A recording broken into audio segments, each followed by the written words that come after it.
పని జరుగుతున్న దాంట్లో రెగ్యులర్ గా చేసే వాళ్ళు అట్లాగే ఆ రోజు వచ్చినటువంటి వాళ్ళంతా కలిపితే 200 లోపు కార్మికులు ఇందులో పనిచేస్తున్నారని చెప్పి తెలుస్తుంది.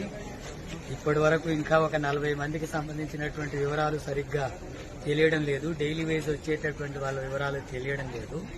అట్లాగే చాలా మంది ఇప్పటి వరకు ఇంకా మా మనుషులు లోపల ఉన్నారు, బయటికి రాలేదు, లిస్టులో పేర్లున్నాయి, కానీ ఇక్కడ మాకు మనుషుల గురించి తెలవడం లేదని చెప్పి ఆందోళన వ్యక్తం చేస్తున్న వాళ్ళు కుటుంబాల వాళ్ళు ఉన్నారు. వీటికి సంబంధించినటువంటి వివరాలు అధికారులు కానీ లేదా యాజమాన్యం తరఫున కానీ ఆ వివరాలు చెప్పగలిగినటువంటి వాళ్ళు కూడా ఇక్కడ ఏమి లేరు. బాధ్యతారహిత్యంగా వ్యవహరిస్తున్నటువంటి పరిస్థితి ఉంది.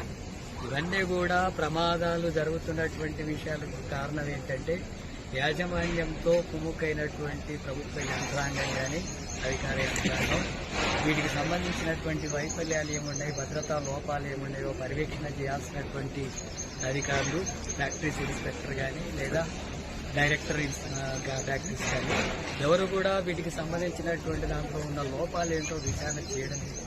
దాని ఫలితమే ఈరోజు ఇంత పెద్ద ఎత్తున ప్రమాదం జరిగింది. ఈ మధ్య కాలంలోనే దాదాపు 4-5 కేంద్రాల్లో ఇటువంటి ఘటనలు జరిగినాయి. అయినా ప్రభుత్వం తగినటువంటి పద్ధతిలో స్పందించడం లేదు. మనుషుల ప్రాణాల విలువకు ప్రాధాన్యత లేకుండా యజమానుల లాభాలకు ప్రయోజనాల కోసమే పనిచేసే పద్ధతుల్లో యజమానులకు అనుకూలంగా యజమానులు అట్లా వ్యవహరిస్తున్నారు, ప్రభుత్వ యంత్రాంగం కూడా అట్లా వ్యవహరిస్తుంది. దాని ఫలితంగానే కనీసం ఎంతమంది పనిచేస్తున్నారో లిస్ట్ ఇవ్వాలంత సంఖ్య లేదు. మరి పనిచేస్తున్నటువంటి వాళ్ళు అక్కడ పనిచేసినప్పుడు ప్రాణాలు పోయే పరిస్థితులు ఉన్నాయంటే రియాక్టర్లు కాల పరిమితి అయిపోయినటువంటి ఉన్నాయని చెప్పి చెప్తాం. మరి కాల పరిమితి అయినటువంటి దాన్ని అమలు చేయడం అంటే ప్రాణాలతో చెలగాటమాడమే. 3 అంతస్తుల బిల్డింగ్